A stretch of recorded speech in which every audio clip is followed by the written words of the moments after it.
Welcome everyone. My name is Sam. I go by he and him pronouns, and I would like to begin by acknowledging the traditional custodians of the lands on which I'm sitting. I'm on the lands of the Bunurong people of the Kulin Nation today, and I would like to pay respects to elders past and present. I would like to acknowledge that sovereignty was never ceded, and this land is and was and always will be Aboriginal land best cared for by First Nations people. Now, it's important to know the context on which we're sitting today. The Kulin Nation, people of the Kulin Nation's Dreamtime story of Bunjil, the spirit creator, has two laws for people walking on Kulin land. That first law is to care for country and waterways. And the second law is about caring for the children. I think this is an incredibly important thing to remember in relation to where we're at here today and the importance of First Nations belief systems, knowledge systems, and systems of community and support. Conversations around the safety of children and young people have been happening on this land for well over 60,000 years. These are not new conversations, and in actual fact, the impact of colonization on First Nations people and the safety of children is one that is specifically important to recognize and to note that there's still a lot to be done in this space in relation to reconciliation. And I know that we'll all be on Aboriginal land today, spread out across Victoria, possibly beyond Victoria. Everyone is welcome here today. It is important to note that we're talking about the Victorian child safe standards today. And I'm incredibly pleased to be able to invite our speakers into the meeting today. We have presentations from the Commission for Children and Young People and the Department for Families, Fairness and Housing. The idea of today is for YACVIC as the peak body for young people and the youth sector in Victoria to be hosting this. And we're very pleased to invite our guests in to share with the youth sector about the changes to the child safe standards. What do people need to know? What do we need to be across? What has changed? What is similar to the previous child safe standards? And so that's what we're here to talk about today. The child safe standards are a little bit longer. You may be very well aware of that. And so there is a fair bit to get through today. With that in mind, we're unlikely to have much time for Q&A at the end of this session. So what I'd really like to encourage you to do is to use the chat box for questions throughout the session today. You can direct them. Can you grab permission to record this at all, please? Yeah, sure. So for all those that are just joining us, this session is being recorded. We've spotlighted the speakers, and so your face won't be shown. And it's important that you're aware that the session is being recorded for those who can't be here to follow up and catch up on the session. I'm trying to record it for myself for a reference, but it asks me to ask your permission. Oh, I see. Well, the session is going to be recorded and will be available on YouTube. Would that be enough for you? Yeah. Yep. Awesome. All right. Thank you. No problem. Thank you. And so there won't be necessarily time for Q&A. We really encourage you to use the chat box for asking questions throughout the session, with two of the CCYP, Commission for Children and Young People team here today, that we should be able to answer questions as we go. I think that's the main setup that I needed to do. I would love to introduce our two team members from CCYP. We have Georgette and Alison, who you should be able to see on your screen right now. Alison is going to be managing the chat box predominantly today, and so we'll be able to answer those questions that you might have. Alison goes by she and her pronouns and is the manager policy projects at the Commission. She started working at the Commission last October and has been working on developing the resources about the new child safe standards, of which you're going to learn a lot here today. Prior to working at the Commission, Alison has worked for several other regulators in the environment sector. Alison lives on Bunurong land, but is on Wurundjeri country here today. Speaking on behalf of the Commission for Children and Young People is Georgette Antonas. She goes by she and her pronouns, and is the Principal Operational Policy Officer, Policy Projects at the Commission for Children and Young People. She started working at the Commission just last November and has also been working on those same resources alongside Alison, focusing on the new child safe standards. Georgette has a long history of working in roles that promote the safety and well-being of children, and Georgette lives and works on Wurundjeri country. So from here, what I would like to do is to pass over to Georgette. So Finn, you can take off the spotlight on myself and Alison, and I'll throw over the microphone to Georgette. Thank you, Sam. First of all, and importantly, I'd like to begin by also acknowledging the traditional owners of the many lands from which we are all participating today, and pay my respects to elders past, present, and to any Aboriginal people with us today. I would like to thank you for joining us today for this presentation on the Victorian Child Safe Standards. My name is Georgette, and as Sam said, I am a Senior Operational Policy Officer at the Commission for Children and Young People. I have brown hair and I'm wearing glasses. So I'll get started now. Child abuse is a difficult subject to discuss, and it can be even more difficult depending on your personal experiences. It may bring up strong feelings, traumatic memories, and questions. Be assured you are not alone. Take a break if you need to, and if you need further support after this session, speak with someone at your organisation or contact one of the many services available to assist. Today will be a content-heavy presentation as there is a lot to get through. However, we hope that it will give you a good introduction to the Victorian Child Safe Standards. Please type any questions you have into the chat, and we will try and answer them as it goes. If there are any that we don't get to, Sam will collate and we'll get back to you after the session. I would like to now give a brief overview of why we have the Child Safe Standards in Victoria and why they have been updated. In recent years, we have had the benefit of learning from many survivors and multiple inquiries, including the Victorian Parliament's Betrayal of Trust Inquiry and the Royal Commission in Institutional Responses to Child Sexual Abuse, the Royal Commission. These have shown the devastating extent of harm done to children when organisations do not have the right culture, systems, processes and understanding to prevent abuse. A child-safe organisation takes deliberate steps to safeguard children from physical, sexual, emotional and psychological abuse and neglect. It puts children's safety and well-being first and embeds a commitment to child safety in every aspect of the organisation. Victoria's mandatory child safe standards, the standards, have been in effect since 2016. Following the Royal Commission, the Victorian Government reviewed the standards. The review found strong support for the standards and recommended a number of changes to better align the standards with the national principles for child safe organisations and to strengthen administration of the standards. In line with these recommendations, the updated child safe standards were released by the Victorian Government in 2021. They consist of 11 standards and have applied since 1 July. The 11 standards on screen replace Victoria's previous 7 standards and the 3 principles that were in force until the start of July of this year. In some areas, organisations will need to develop new child safe practices.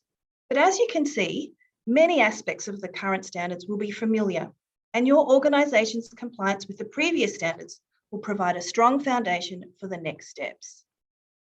There is no change to the range or number of organisations which need to comply with the standards. So if an organisation was subject to the previous standards, they need to comply with these 11 child safe standards. Go to our website if you are unsure, as we provide information about the types of organisations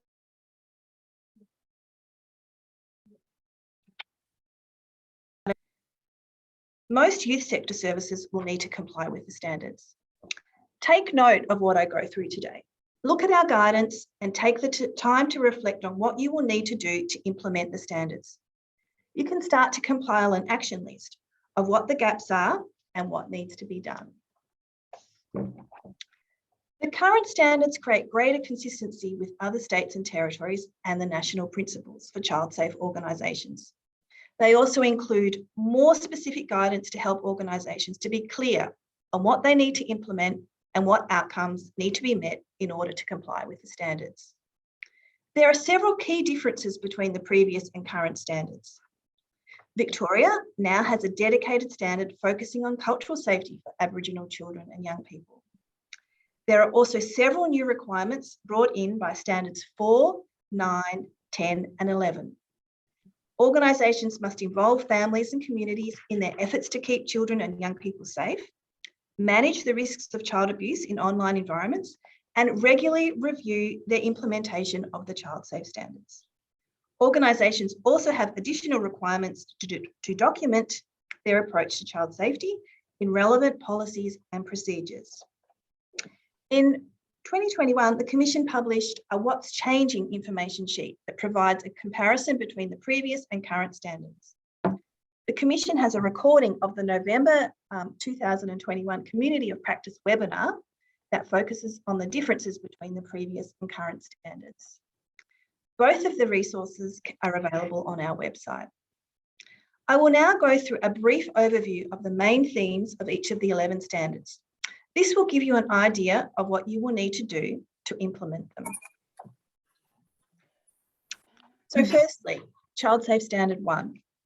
Organisations establish a culturally safe environment in which the diverse and unique identities and experiences of Aboriginal children and young people are respected and valued.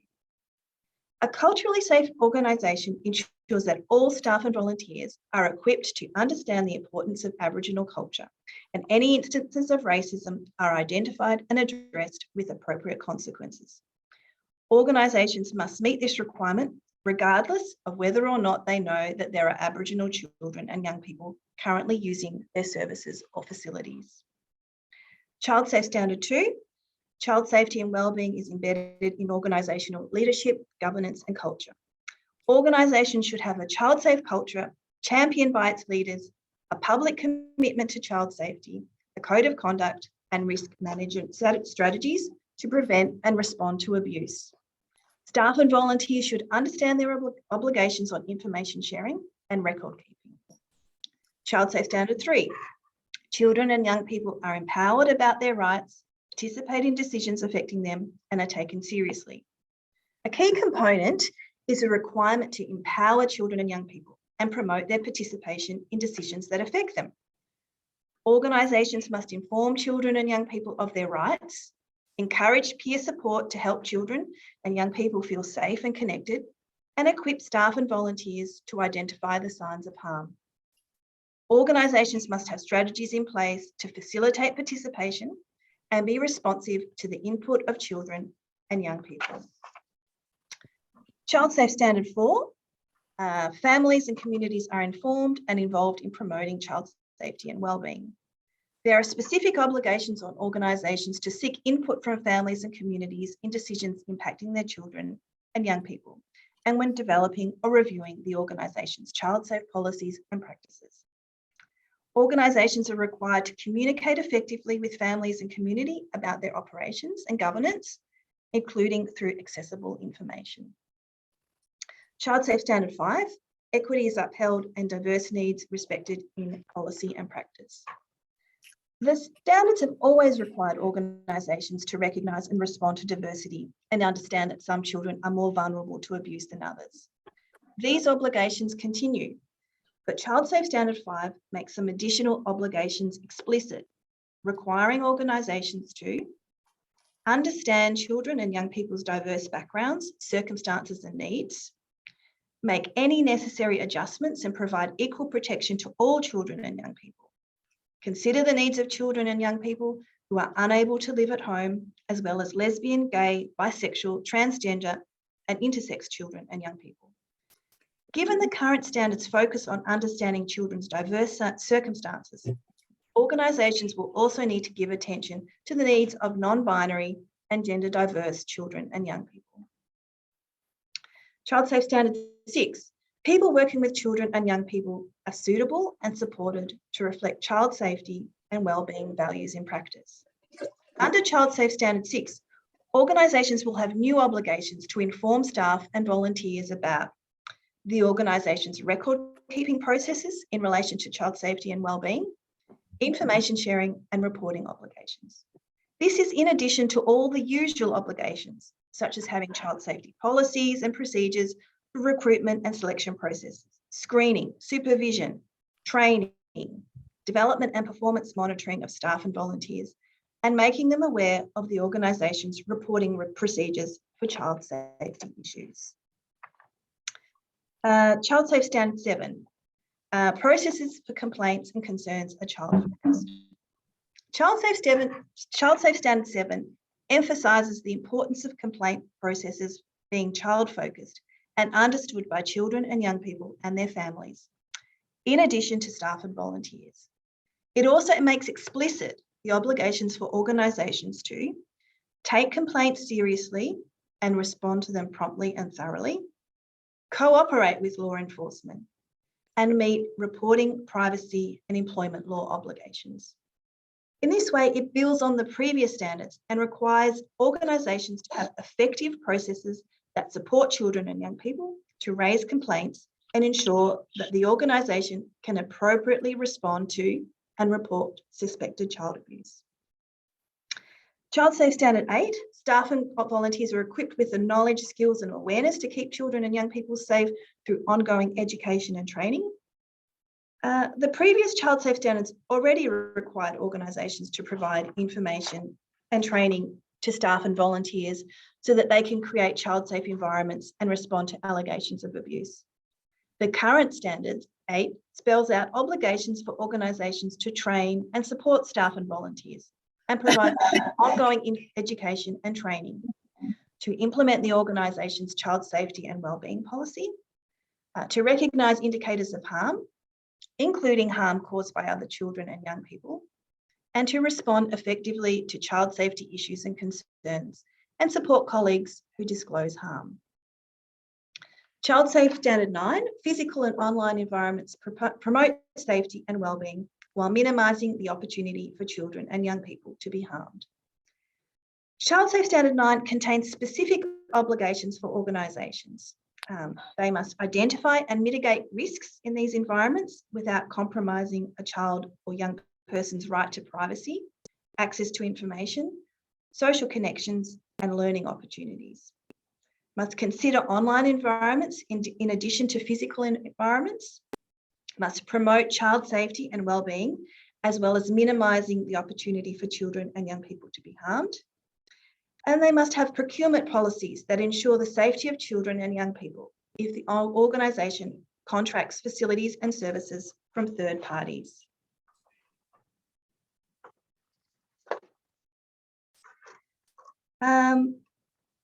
Sorry, excuse me for a moment.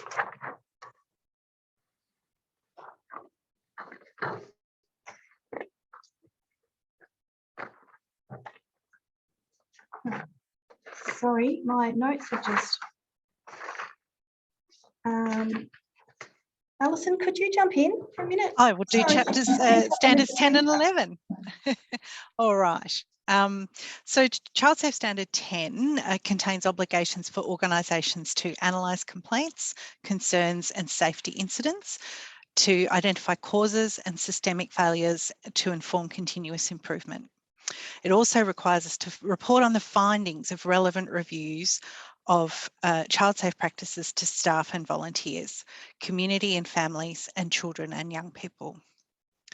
Child Safe Standard 11 contains obligations for organisations to make policies and procedures easy to understand, to use stakeholder consultation and best practice models to inform the development of policies and procedures, and to ensure organisational leaders champion and model compliance with policies and procedures.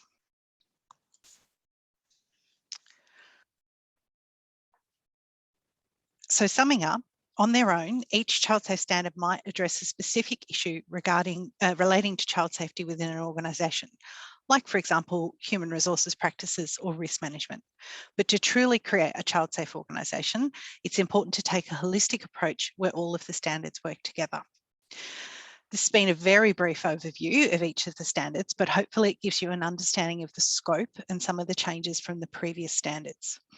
Take the time to reflect on what you already have in place and what are the gaps that you need to address to fully implement the 11 standards.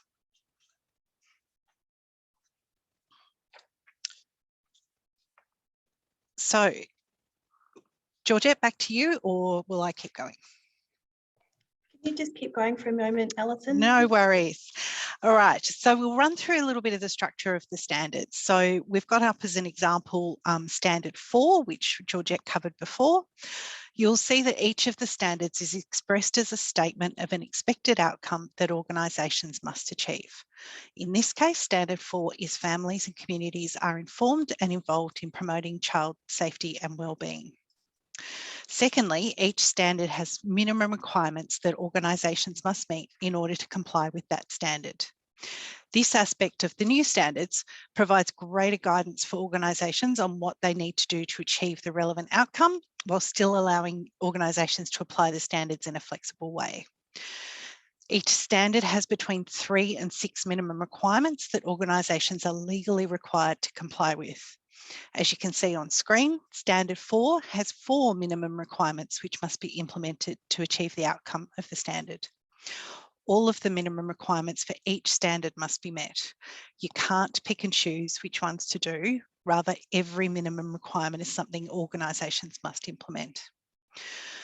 For each standard, for those organisations that the Commission is the regulator for, our guides contain a list of documents and actions that will show you that your organisation is meeting these minimum requirements. And we'll cover a little bit in a minute who regulates who. So we call these compliance indicators, these documents and actions. The compliance indicators were developed in response to feedback that organisations were seeking more advice about what regulators look for when they assess compliance. You'll find the compliance indicators in the Commission guidance material under the heading, "What will the Commission look for when assessing each standard?" Here you'll find a list of documents and actions in 2 separate sections that will help your organisation to demonstrate that the minimum requirements are being met. Have a look at our guidance for more information. So from the 1st of July 2022, so at the start of this month, the Commission began regulating compliance with the 11 standards, and compliance with the previous standards will no longer be assessed. We recognise that some organisations have substantial work ahead of them to comply with the standards. For some organisations, it may take time and effort to get things right, and they may not yet have fully completed implementation. For those organisations the Commission regulates, the Commission will apply its policy called the regulatory approach when supporting and enforcing compliance with the standards. And a copy of this document is available on our website, and I'll pop up the link in a minute in the chat. The Commission will initially focus on informing and educating organisations about their obligations under the standards. We'll prioritise providing guidance and support to organisations who are yet to fully comply with the standards. However, there may be circumstances where the Commission takes other action to support an organisation's compliance with the standards, such as where serious safety risks to children and young people are identified. From January 2023, the Commission will expect organisations to have more comprehensively implemented the 11 standards, and this is when the Child Wellbeing and Safety Child Safe Standards Compliance and Enforcement Amendment Act 2021, and that is quite a mouthful, is due to commence. Among other changes, this will provide the Commission with more powers to monitor and enforce compliance with the standards. We will provide more information about these legislative changes as we approach the commencement of the new legislation in January. A reminder that compliance with the standard is not a set and forget exercise. This has been made explicit under Child Safe Standard 10, which requires organisations regularly review and improve their implementation of the standards. We'll also work with organisations to continually build a greater understanding of what compliance with the standards looks like. We'll also provide ongoing information and support to organisations to keep improving safety outcomes for Victoria's children and young people. Holding information sessions like this one is one part of our commitment to building the knowledge and confidence of organisations in implementing the standards.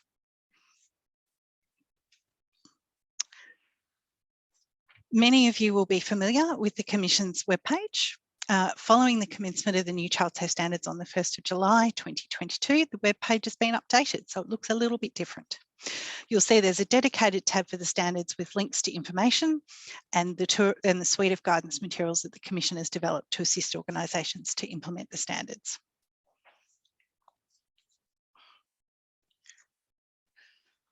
In preparation for the commencement of the 11 standards, the Commission published a completely new edition of the Guide for Creating a Child Safe Organisation.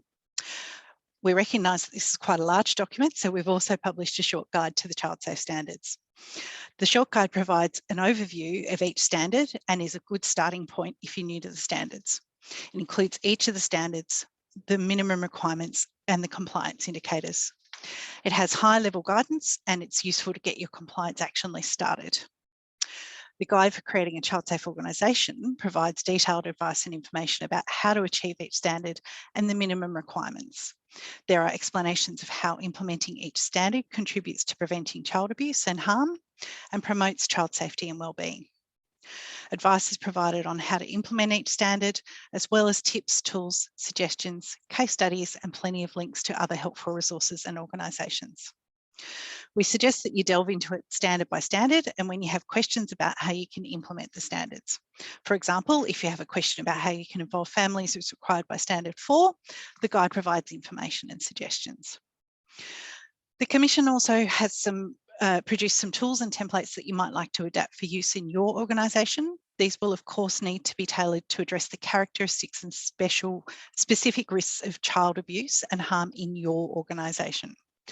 So these include information on creating or updating your child safety and wellbeing policy and your code of conduct. There's a risk assessment and management template, a practical guide to choosing, supervising and developing suitable staff and volunteers, and a sample learning or training action plan. On our website, you'll also find recordings of our Community of Practice webinars, which provide more information about the standards. Thanks, Alison. I can take over now. Great, thanks, Georgette. Sorry about that. Currently, the Commission has power to regulate all organisations that must comply with the standards and works together with co-regulators, relevant authorities, to do this. Organisations that are funded or regulated by our Victorian Government Department, the Victorian Registration and Qualifications Authority, or the Wage Inspector at Victoria may have an additional regulator for the standards. If you are unsure about whether you have another regulator for the standards, you are welcome to contact the Commission via our dedicated inquiry line or email us your questions. The Commission has information about the current co-regulators the Commission works with on our website. Legislative changes starting in January 2023 will alter these arrangements. Although it hasn't been confirmed yet, it is likely that the Commission will become the regulator for organisations that receive funding under a state contract to provide youth services. We will share more information about this on our website soon. This slide and the following have some information about some of the current co-regulators. If your organisation has another standard regulator, we suggest you check with them for more information on their compliance approach.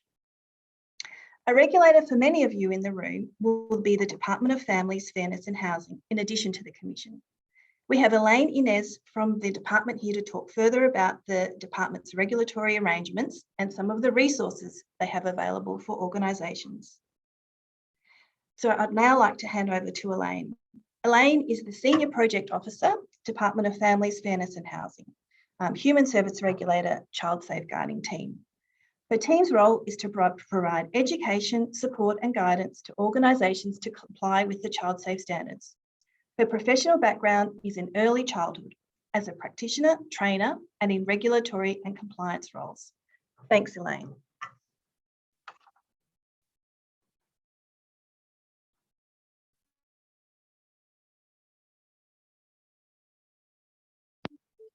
Hello, everyone. Sorry for the delay.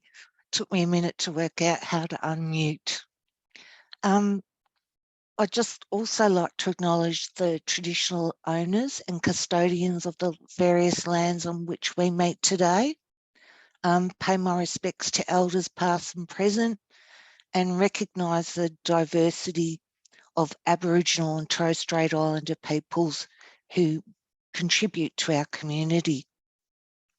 So just to give you a little bit of background information about the Human Services Regulator, we are the regulatory arm of the Department of Families, Fairness and Housing, established in 2017. With different changes, we call them machinery of government changes. The Human Services Regulator may have changed divisions. Currently, we sit with the System Reform Work Group division, but our missions always remain the same, and that is to protect the safety and rights of children and young people who receive human services that are either funded and or regulated by the department. And our regulatory principles are we're collaborative, accountable, proportionate, effective and clear. And hopefully Sam's been able to put in the chat on my behalf just a link to our website in case you wanted to look at some more information.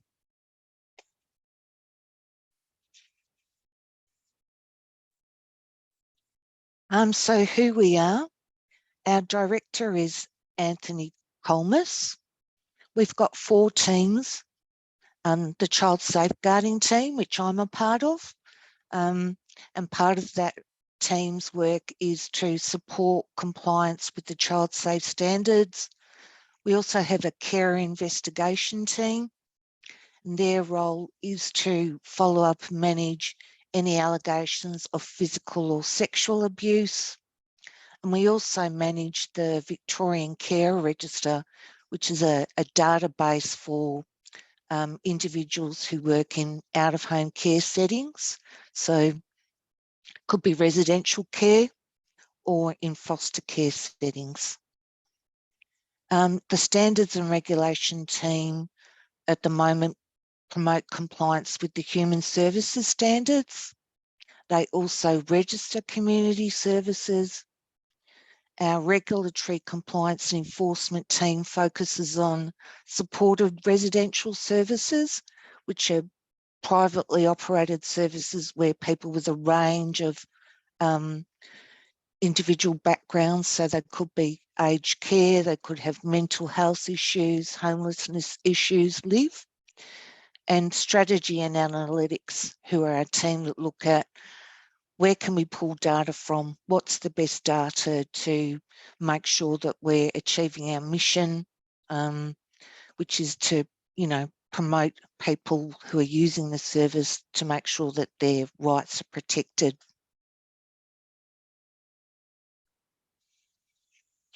What we do, so at the moment, the legislation that we work under, you can see here in front of us on the slide, Children, Youth and Families Act 2005, Disability Act 2006, the Child Wellbeing and Safety Act 2005, which is where the Child Safe Standards fit, and the Supported Residential Services Proprietors Act 2010.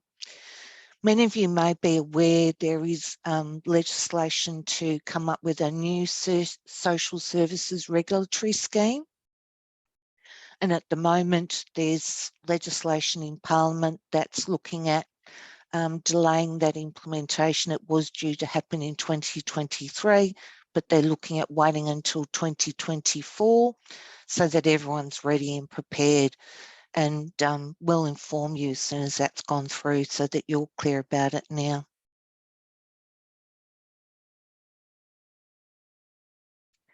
Our regulatory approach is very much based on evidence, and it will depend on the risk that presents. We work really closely with peak bodies, so the Commission for Children and Young People, who provided a really collaborative engagement strategy to work with other sector regulators. So we've all had some input into the development of the really excellent guides that the Commission's published. We have a compliance and enforcement policy, a child safe standards oversight framework, and other key stakeholders that we're regularly engaged with are the NDS, Quality and Safeguards Commission, Office of the Public Advocate, and the Department of Health.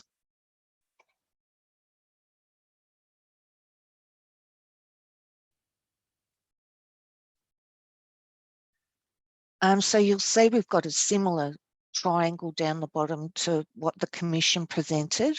Theirs is a lot bigger, but basically it represents our approach to oversight for the standards. And that regulatory triangle was put together by a person named Braithwaite, and it's about responsive, being a responsive regulator. So we really respond to the risk in the context that it presents. So our first point of call is always to go with compliance guidance, because we know that if you're supporting people to comply, there's less likelihood of non-compliance occurring. And sanctions could be used for organisations where, you know, there's serious or repeated failings, or where significant risk of harm to children has been identified.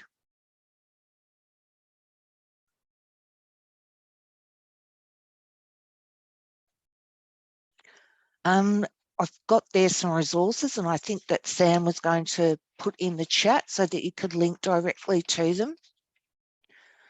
The first one is the Aboriginal and Torres Strait Islander Cultural Safety Framework Guidelines.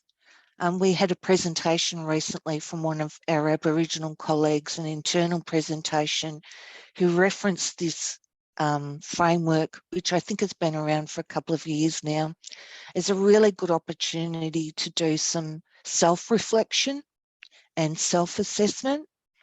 And the categories that you can come up with are unaware, emerging, capable, or proficient. And so I think that's a really good starting point for maybe looking at Child Safe Standard 1. The other thing that we've come up with recently is an assessment tool and a template, and it's essentially based on all the compliance indicators that Alison and Georgette have referenced that come from the guide that's been created. And it's just a really good tool for you to use to do some self-assessment. The mapping template is really another tool that you can use to put your documents so you can link where they lead to in which standard, because the standards are much more broader now. Sometimes one standard will link across several others. The Improvement Action Plan template is really similar. Again, it's based on all the compliance indicators that are in the guide.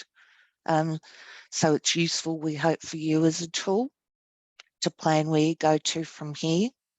We've got a new fact sheet about the Child Safe Standards.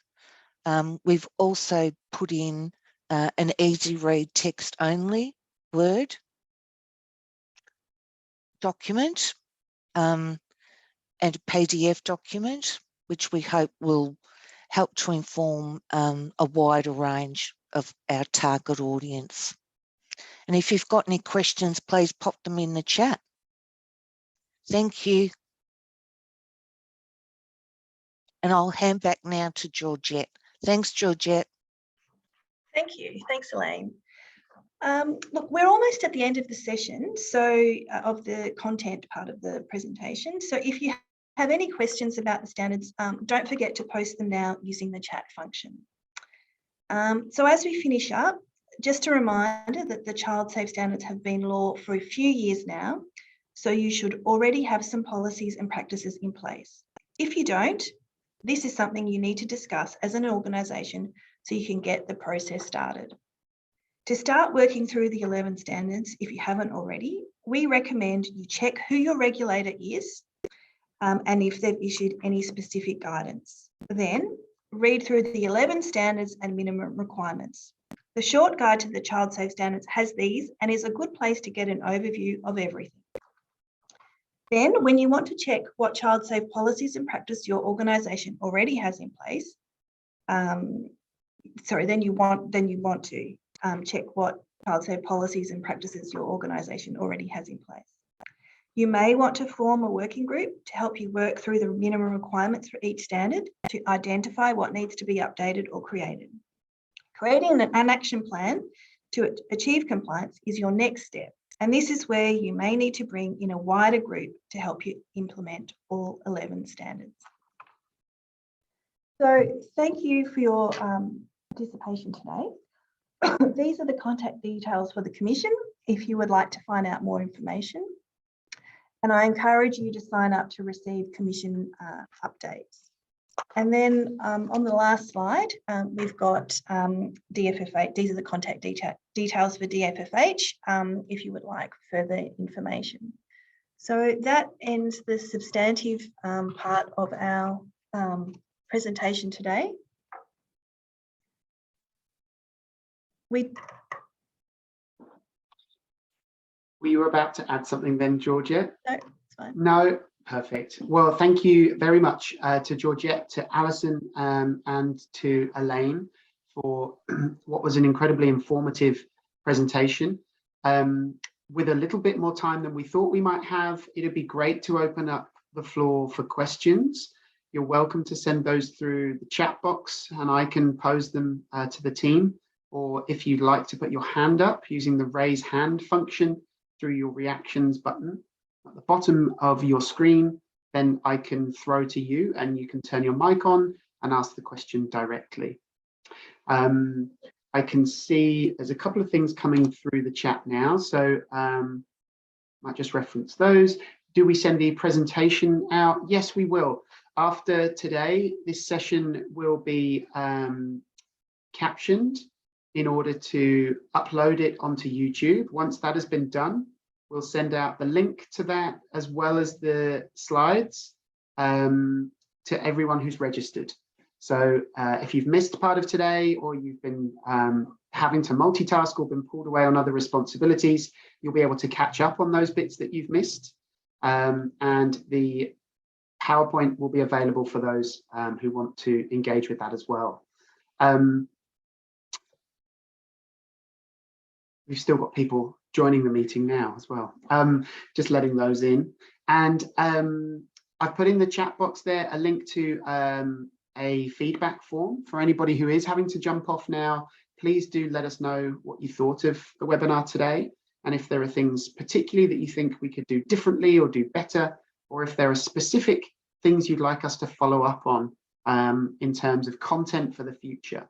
We realise this has been an introductory session to the new standards. We work very closely with CCYP and DFFH. I'm quite sure we could sweet talk them into coming back to do further webinars. And so do let us know if you have specific topics that you would like to focus on. I can see a question has come through in the chat there. Standard 7, should a child-focused complaints process focus on A, complaints that children make about staff, volunteers, and B, complaints children raise about people external to the organisation, e.g. family members and community members? Who's best placed to answer that? Oh, look, I can answer that, Sam. Look, the child safe standards are focused on organisational child abuse risks. So your child safe complaints handling process or policy will need to address complaints about staff, volunteers, or even other children who attend the organisation. But you can also include an avenue for children and young people to raise complaints about any matter that concerns them. So that can include complaints or concerns about things that are happening external to the organisation. You will just have to institute or have very clear reporting processes because if it's a concern or that relates to something that's happened in their family, for example, there will be reporting obligations that you would need to notify DFFH, Child Protection, or the police, for example. So you can include different types of reporting mechanisms in your complaint handling process. You just need to have a very clear process that children and young people understand. So I would, and in our guidance, we talk about the different the difference between a complaint and a concern, and we have a recommended reporting flow charts, and that does include all types of complaints and concerns. That's great. And Georgette, did you say that's in the long guide around the Long guide, complaints? yes. Yeah, great. Quick clarification.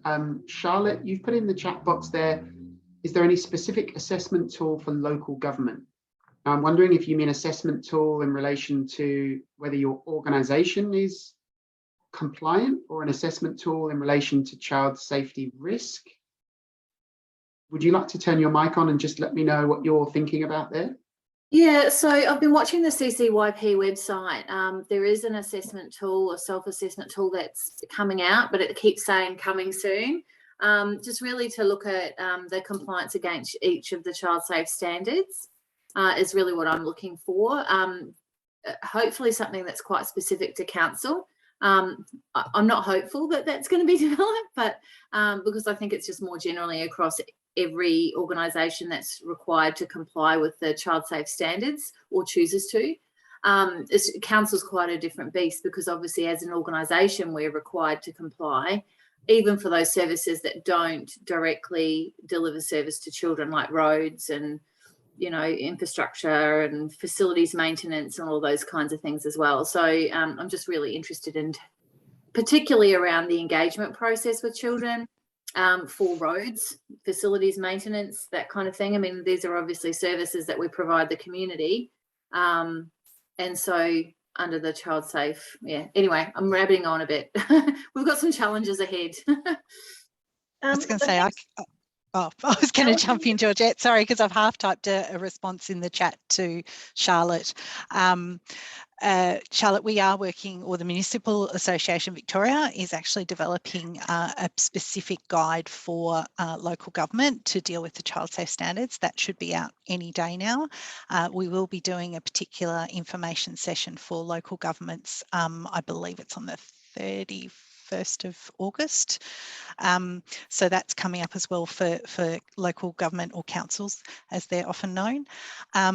But yes, I should also mention that our self-assessment tool is not yet been published, but I would highly recommend you have a look at the Department of Families, Fairness and Housing one that Elaine mentioned before. It's almost exactly the same as the one we will be producing soon. So it's a fantastic resource. I'd really recommend everybody have a look at it.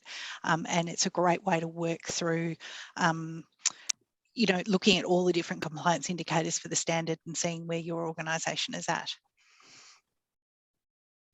Thank you so much, Alison. Emma has been sitting very patiently with their hand up. Emma. Oh, yeah, sorry. I was just going to ask something around the local government compliance, because it has been, yeah, quite sort of complex to get your head around where it all kind of sits with the different areas and youth services as well. But I was just wondering whether there's going to be, I guess, opportunity, whether it's like led by YACVIC, or how we can, I guess,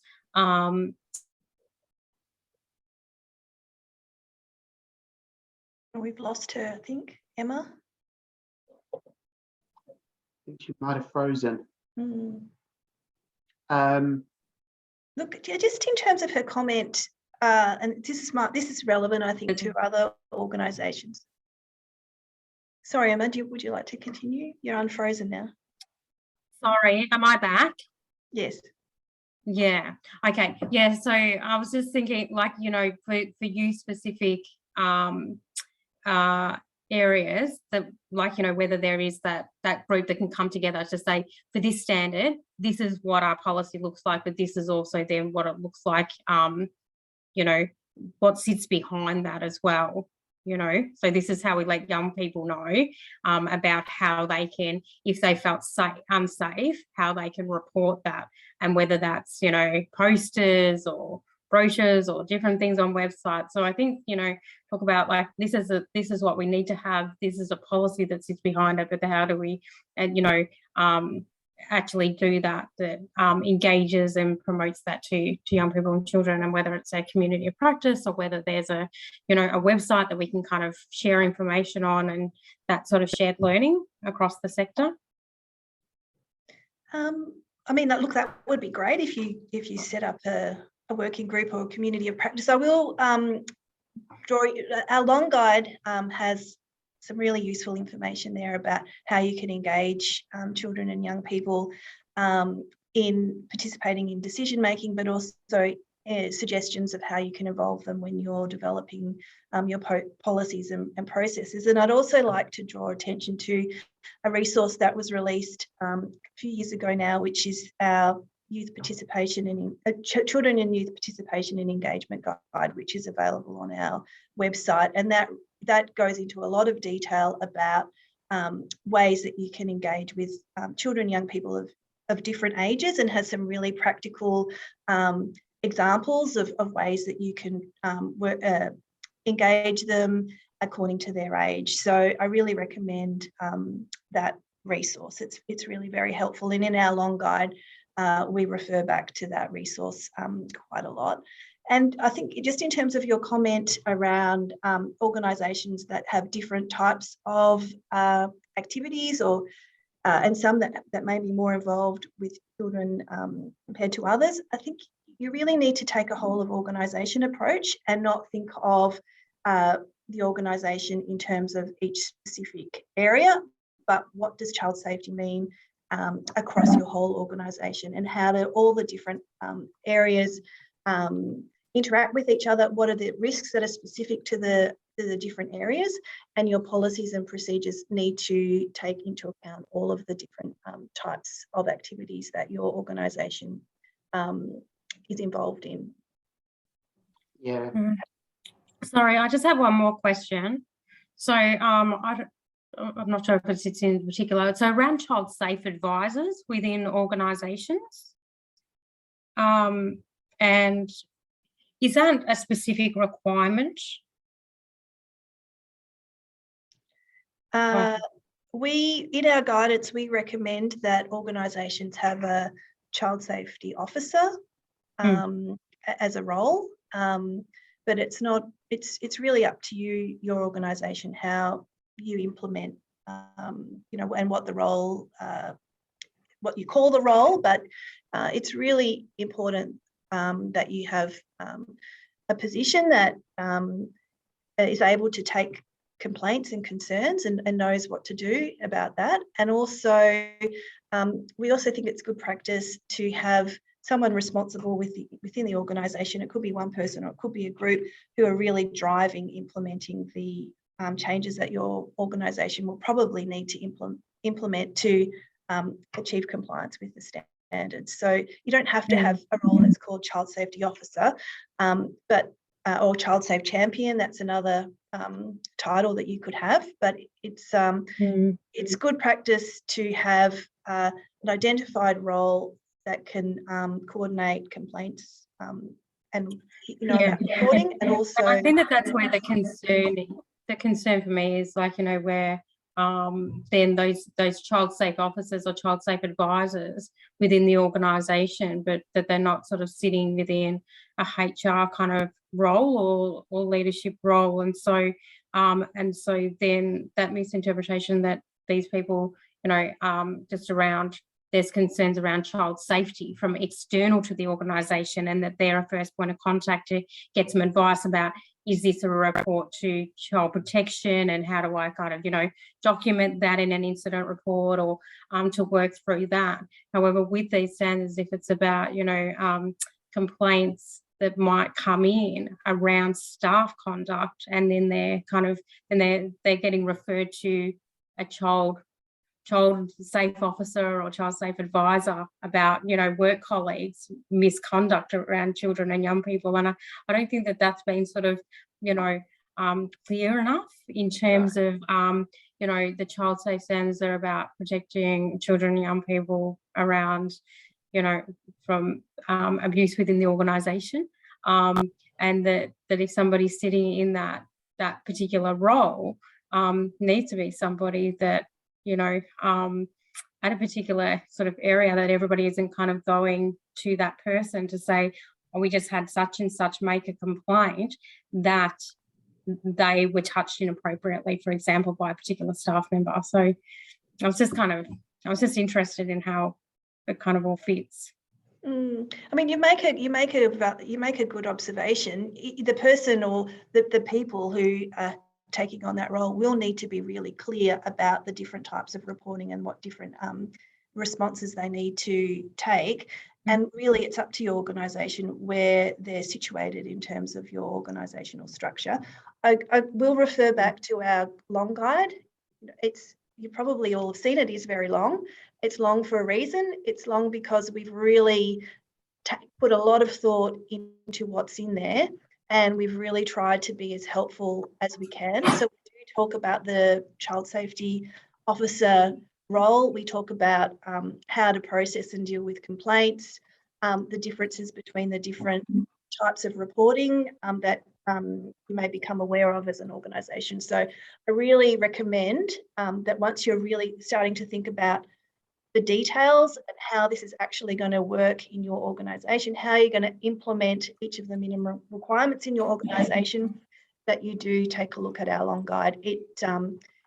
We go into a lot of detail around a lot of these concepts, and we have a lot of tools. We have a lot of examples. So I think it's a really will be really useful. So short guide gives you a overview. These are the standards. These are the compliance indicators. This is what the Commission's going to be looking for. But if I am really thinking about how am I going to set up my complaints process, what are the different types? How are we going to think about the reporting process in our organisation? How are we going to what training do we need to provide our staff so they know what to do if there's a complaint or if there's an allegation raised? Then I recommend that you have a look at our long guide, because we talk about all of these issues in a lot more detail. Awesome. I'm just going to jump in there because we're rapidly running out of time. There's been some great conversation in the chat box about the local government kind of space. Vicky Cooper has suggested a specific working group that exists. For those that aren't already part of that, that might be a really great place to share information and find out more with the local government specific environment in mind. If those of you working in local government would like YACVIC to host something that focuses on it, on that particular space, do let us know and we can look into that. Maybe, you can follow up with us by email or using that feedback form that I've posted as well. But with time in mind and making sure you can all get away, I think I'll start by wrapping up, and I'd like to start by thanking Georgette, Alison and Elaine for their time, their preparation and their generosity, and for sharing so much information and all of those great resources. The short and the long guide really are the place to go to get quick information and for much more detailed information, depending on your role and depending on your responsibility in child safety. YACVIC runs regular training, events, communities of practice and webinars. If you're not signed up to our newsletter, that's the best way to keep up to date. All our information is on our website under the events page. And if your organisation isn't signed up as a member organisation, I'd highly recommend looking into this and advocating for that. It supports us with our advocacy and our ability to represent the sector. It also provides you with access to priority comms, as well as discounts on events and training or any kind of consultancy or support that you might require from YACVIC as well. The slides will be shared with you once the link to the recording goes live. We won't send you multiple emails, we'll try and send you one. So once it's up on the YouTube page, we'll send you the PDF. If you've got any unanswered questions from today, please just let us know. I'll stick around for a few minutes if you've got any personal questions. Otherwise, thank you so much for your time today and go well. Let's stop the recording there too.